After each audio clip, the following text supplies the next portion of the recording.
going to be about how to overcome the hurdles in tech education, how to transform hardware or software into skills that youth can use as entrepreneurs or in any other line of work. And we hope that you, the audience, can walk away with a better understanding of what's happening on the front lines of education and tech. To my left is Stephanie Lee. She's with Crescent Solutions, and she volunteers extensively with youth and with tech. Next to her is Oscar Menjivar. He's the founder of Urban TXT, which provides Latino youth with tech to help them become catalysts for positive change in their communities. And to his left, Sanjay Makajani. He's a teacher for 10 years, and he now trains San Francisco Unified teachers to integrate tech into the classroom through a large school district grant funded by Salesforce. Okay, so my first question to each of you is a little bit about your path to what the work you're doing today. My name's Stephanie, and I actually am the Director of Operations for Crescent Solutions, which is a technical recruiting firm, technically having nothing to do with education per se. But we, as the Director of Operations, I get a handle on our nonprofit. And so we've really chosen our primary focus to be tech education specifically. I'm on the Board of Directors for the Los Angeles Developers Group, which helps with adults who are currently technologists and keeping them educated on technology and up to date with their technologies. We've expanded that, and I actually, with my partner at CAA, we have created a STEAM workshop series. This is our 4th year going into it. It benefits Fulfillment Fund and Communities in Schools, which are 2 local programs here. And I basically curate a workshop that has a speaker and an activity so that students are exposed to something different that they haven't been exposed to previously, hopefully, and that could potentially spark an interest in a future career. Okay, now that sounded like what you're doing now. It is. What I'm trying to do is get a little feeling of how you got there. Well, to be totally honest, I have never done anything within the realm of technology before I started working at a recruiting firm. So I've always worked on the edges of technology, and the thing that really sparked my interest in technology education specifically is that as we're placing candidates, we're learning that we actually have more jobs available than people who are qualified for that skill set. So we're talking about exposing students and hoping that a future generation is going to be interested in technology. Okay, very good. So how did I get started in this space? I grew up in Watts. I went to Jordan High School, right next to projects, Jordan Down Projects, if anyone familiar with that area. The median income there is below about $21,000 for a household. And usually you would get people jumping from the projects into the school when school was in session. The reason I went to that school was because they told me that, you know, if you go to the school, it's a Magnet Computer Information Systems School of LAUSD. And when I got there, I had 4 years of typing, absolutely typing amazing classes, but not one computer class. And that was my crush when I said, what am I doing here, right? I had the chance to go play lacrosse, but I decided to go. My parents were convinced that that school was the best school for me, so I went to Jordan High School in Watts at the time. Fortunately enough, I had a great mentor. Mr. Wonders, who taught me how to play lacrosse since I was in the 6th grade and ended up playing lacrosse. Was the first inner city kid to actually play lacrosse in Los Angeles, believe it or not, in Watts, and play lacrosse all over California. And then from there, with that help, mentors and my parents and my peers, I went to college, got a master's from Pepperdine in educational technology. Throughout the entire time, I was doing IT consulting, a lot of development, programming consulting for corporations and nonprofit organizations in the area. They asked me to go back to my school, and this is what, 7, 8 years ago, and they said, you know, we love you, you're an alumni, come back, talk to our kids about technology, we're doing some great things over here. I said, great, let me go back. I had 60 kids in front of me only 7 years ago, and I asked them, how many of you guys know what HTML is, or CSS, or Java? And they looked at me like I was speaking some different weird language. And to my sadness and to my surprise, still kids in Watts, in Jordan High School, in Markham Middle School, 7 years ago, had never received a computer science class. Until this day, 3 weeks ago, they barely got a computer lab there. So to me, it was a personal kind of path that I was going to take to say, what are we going to do about this? Not only what are we going to do about the fact that there is no technology access in these communities, but also, what are we going to do about the fact that young Black and Latino boys in those communities are joining more gangs, they're going into four-year universities, and are dropping out at a higher rate than anybody else in those communities, and no one is really paying attention to this 7 years ago. So we said, how do we engage those students? How do I make sure that another Rigo, which one of my best friends, another Rigo does not end up in St. Quentin doing life, right, when he was a very good student with me? How do we do that? So we said to ourselves, well, let's bring technology, couple it up with entrepreneurship, and teach young Black and Latino boys how to become the next technology pioneers and leaders. So I'm happy to say that nowadays we have 100% of kids going to schools like Stanford, USC, UCLA. They're all majoring in computer information system or computer science at this point. And we have a kid in the projects right now who knows, he's only 16 years old, knows 6 different programming languages, and developed 2 iPhone apps at this point, and worked with Snapchat last year, be mentored by them. And another one's at Syracuse, and he did an internship with, props to Nation Builder, who's in the house, Nation Builder, who's been big advocates of ours, that opened the doors for another kid of ours to do an internship there and work under their CEO, and it was amazing. It's amazing experience. Yeah. So Nation Builder is amazing, and they're being, supporting kids like the ones we serve. So I appreciate that. So I gotta say that now we're doing the work, and that's what motivated me to do that, because to us is, let's graduate more young and Black Latino boys from school, and let's do that by bringing technology, coupling with entrepreneurship, and giving them a path that they haven't thought about yet. Very good, thank you. Enrique Legaspi, whom you know, is going to join the panel. Go ahead, Sanjay. Hi, everybody. First of all, I'm super excited that a lot of the students were able to come back, so thank you for being here. Thank you for sitting through all this talk all day long. But we're here, well, I'm here also with Enrique and with everybody else because of you, because of the fact that we want you to engage. We want you to have the power to be able to, again, change, to do, and to make actionable all the things that, all the dreams that you want. So thank you for being here. So again, my name is Sanjay Makijani. So I cannot remember specifically how I decided that I was going to be a teacher, but it came to me.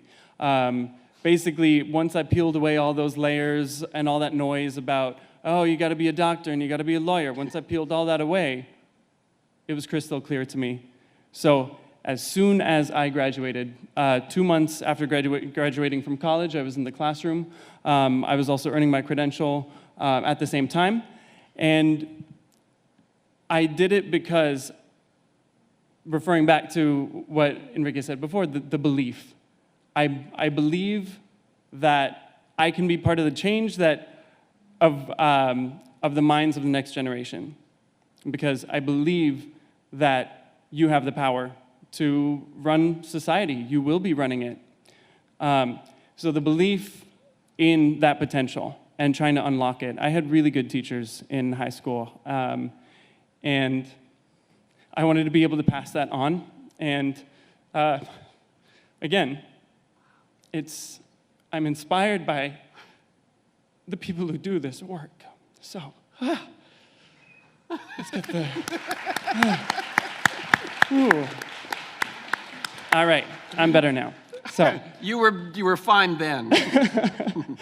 a lot of adrenaline too. So anyway, so I have been teaching for 10 years, and I got really frustrated. I got very frustrated with the way that schools were run, with the way that there was carelessness towards students from people higher up. And so I had to question for myself, what do I do to change this again? I've been a teacher.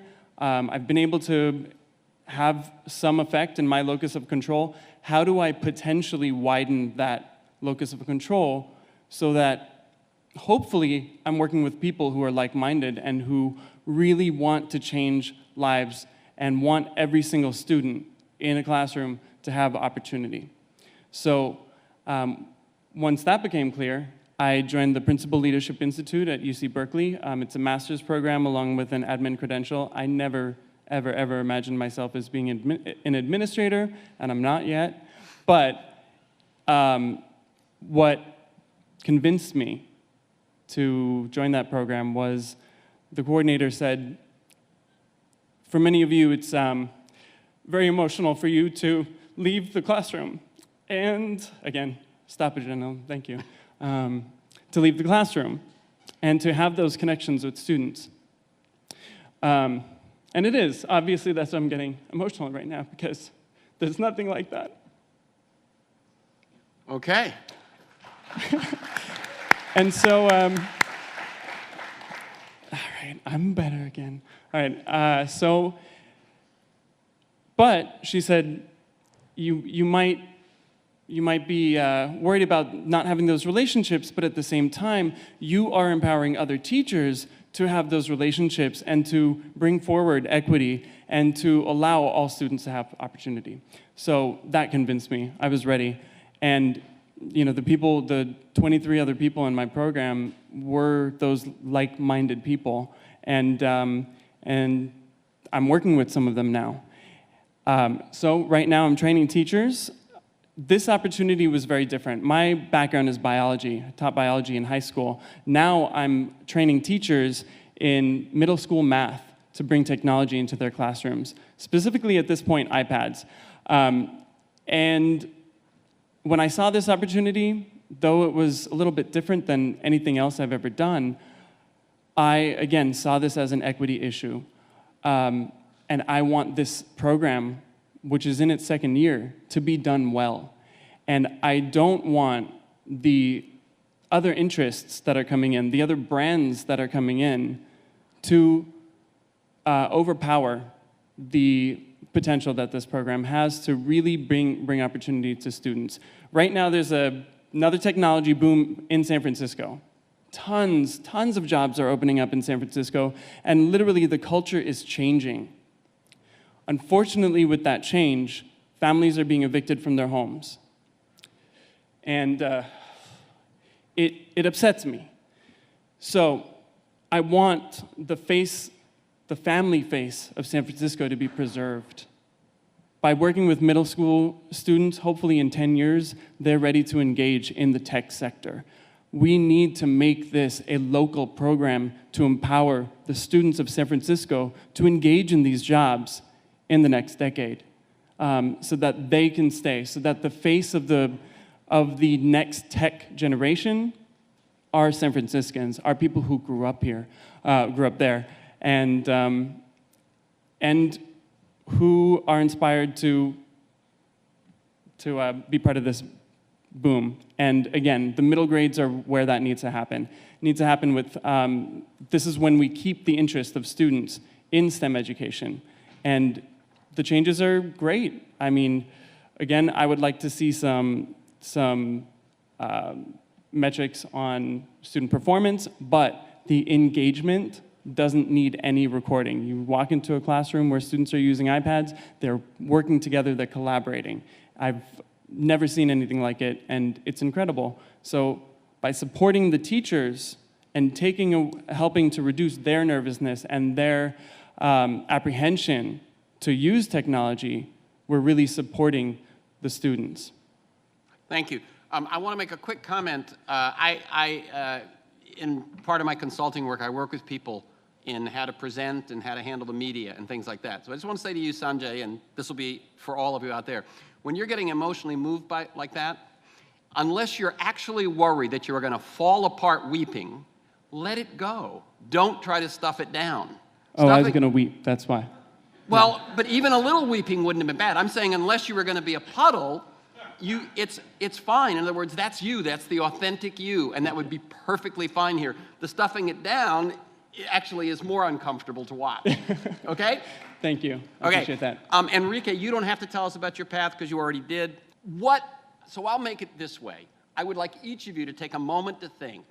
If you can only get to the mic one more time in this panel, what's the most important thing you have to share about your experience or what you feel is needed to make TechEd really take off, or just this is your soapbox, you have one strong statement, what will it be? Stephanie? So one thing Get right up on that mic. One thing that I've really noticed over the past few years that we've been doing the workshops is that our very first run of it, right, we tried to put up speakers in all the different fields, science, technology, engineering, math. We hadn't added the art element to it quite yet.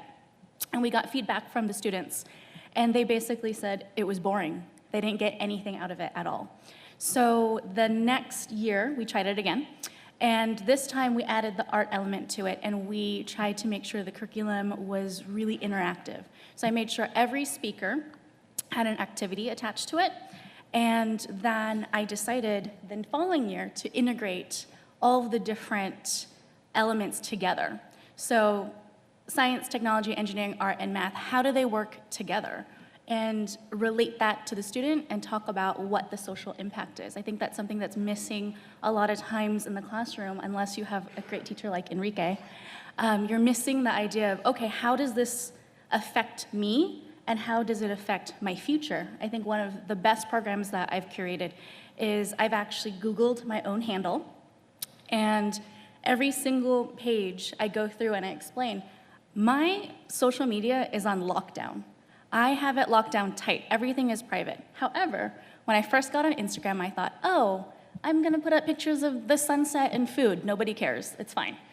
But after I decided to put personal pictures up, I put it on private, and if you go through and search my handle now, you can still find pictures that I originally put up on German websites, on Swedish websites. I have no way of contacting that webmaster and saying, hey, can you take my name down?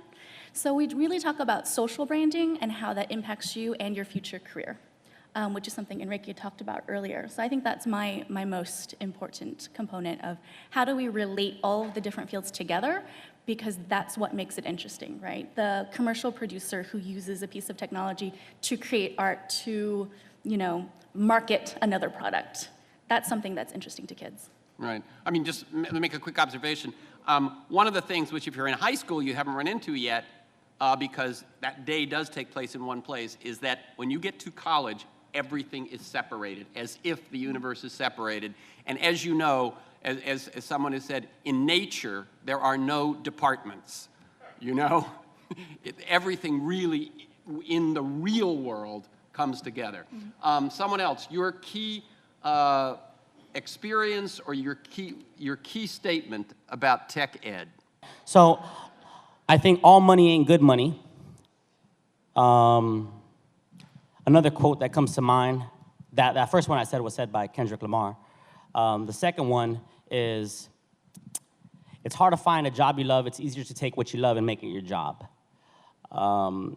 If you can really dig into your passion, the kids will respect you because they already know, like, you're just bleeding it, and that passion will infect their curiosity and make them feel like, wow, you shouldn't be afraid of things that you're passionate about. I grew up skateboarding. I grew up, writing songs, a poet, and I would just really just take these things that I saw on the streets, that I saw my friends do, and I just figured out a way to apply it to the classroom in different ways. And so basically, I'm doing what I love, and it never feels like work because I'm making projects with the students, and I want them to do the same because if you're going to be successful, be ready to fail. But if you love it, you're just going to get right back up. So have the guts to do it, be resilient, have that integrity, and be tenacious because every move you make, there's going to be a detractor. Another great line that I'll just share and end it here is, Method Man, from the Wu-Tang Clan said, forget a rap critic. He talks about it while I live it. So I think that's important. You know, you're living it. Be proud of where you're from. I am. Boyle Heights.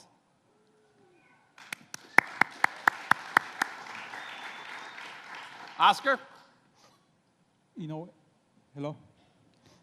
When kids and teens first come into our setup, and we say, you're gonna create the next Facebook, the next Google, or the next big technology company in South LA, and you're gonna go out and do amazing things. The first answer that they give us is, oh man, this is way too hard. You know, and we put them in front of the computer, and they're doing computer science and trying to figure out an algorithm. They go, wait, what the, am I doing here? This is way too hard. Our mantra at Urban Techs is, it's not hard, it's just a lot of work. And we tell kids, success is not hard, it's just a lot of work. You put in the work, and you will reap the rewards at the end of the day.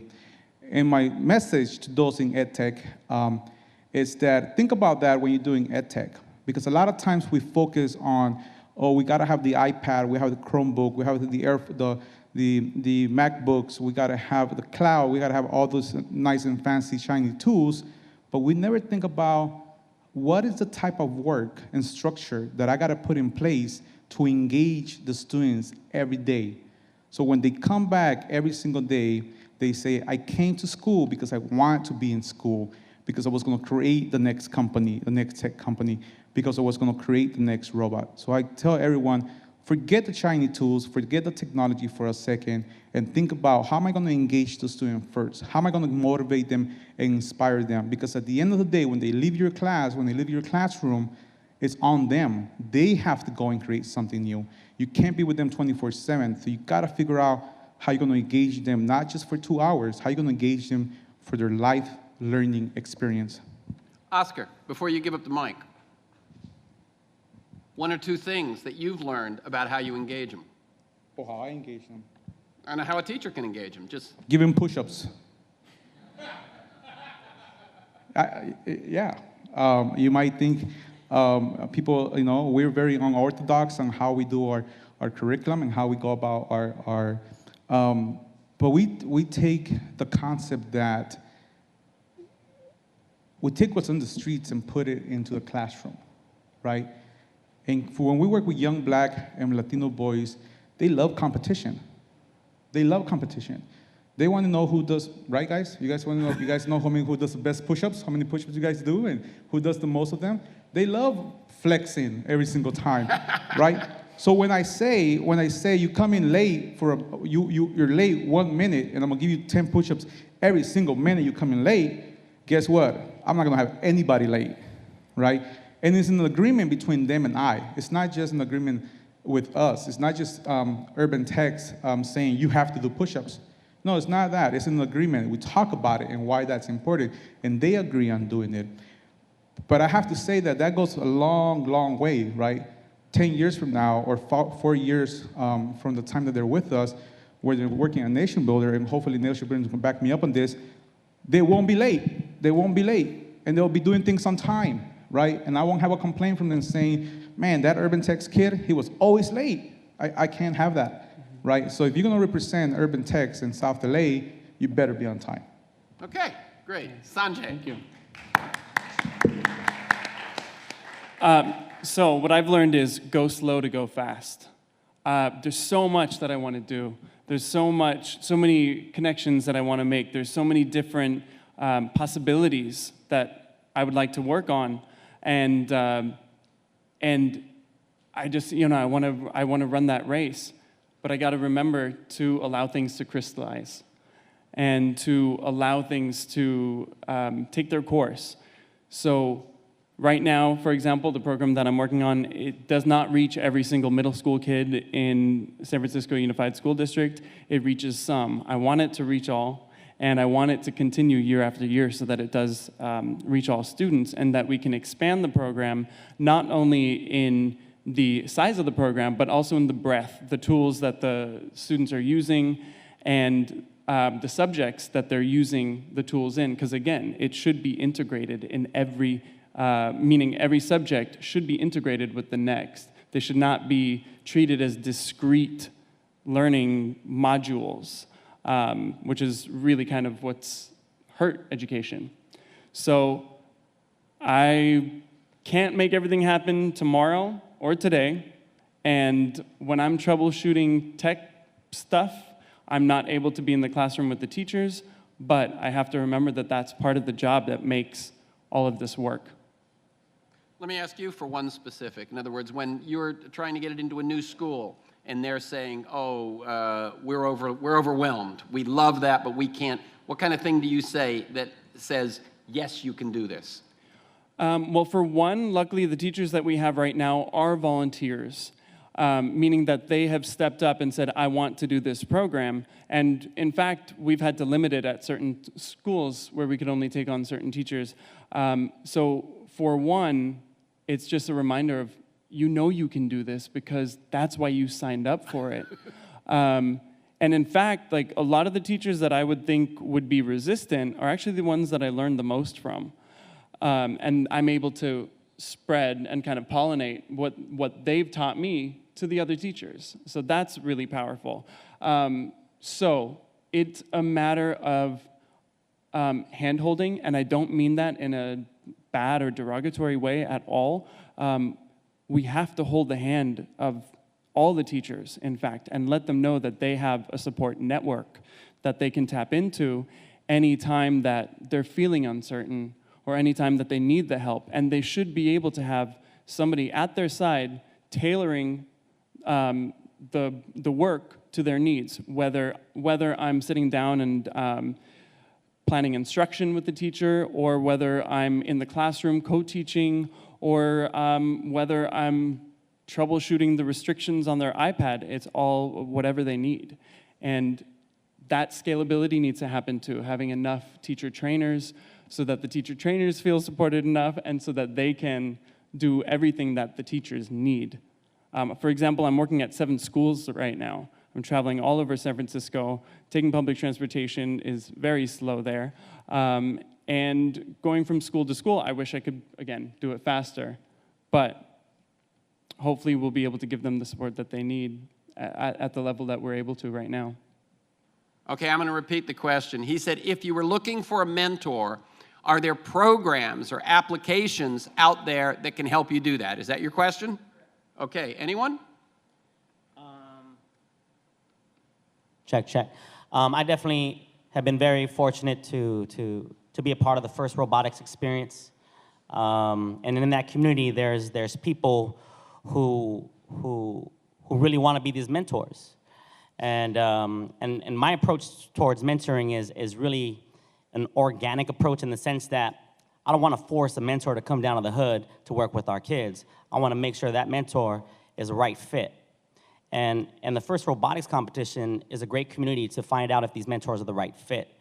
So when it comes down to apps, I can only say the apps that we're using right now are like Esri data collector. And by using that app, the mentor and the mentee can collaborate organically because there's purposeful interaction. It's not just like, okay, sit here, and then talk about your problems. It's really like, how do we work with each other to create solutions?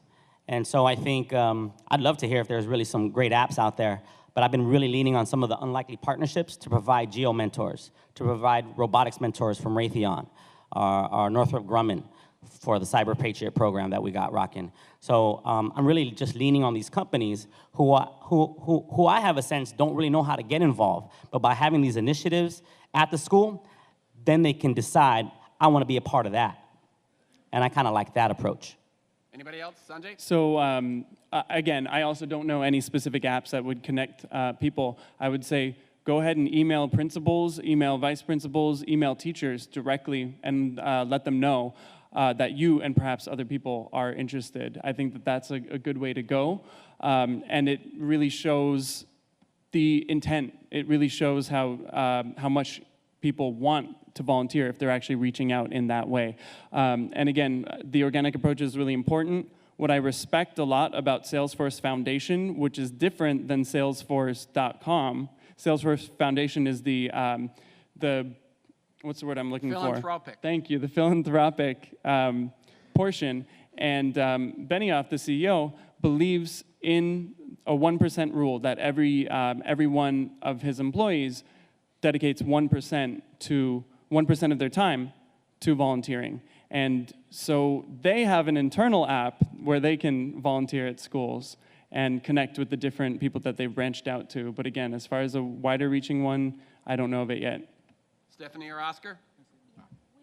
Here's Stephanie, and then Oscar, and then we're out of this. We actually have a couple of different programs within LAUSD, Communities in Schools and Fulfillment Fund. That's communities in schools? Yes. Okay. Fulfillment Fund, Minds Matter of Los Angeles. If you connect with those programs directly, they actually have mentorship programs within them where they interview you as a mentor, they train you as a mentor, and they set you up with a student. So if you're interested, please come meet me and I can give you some more information. Very good. Oscar, did you want to give a quick answer to this one? So I know 3 apps. One's still in production. It was called Mentor App by one of our kids. They did the whole research on this stuff, and that's where I'm coming from. There are not that many, to be very honest with you, from the research that they developed. And they went out and looked for different apps. But there's one called mentor.org that is an app that people use. The University of Pepperdine has another one. The University of Pepperdine has another mentorship app that they use, so you can sign up through them, and they send you mentors as well.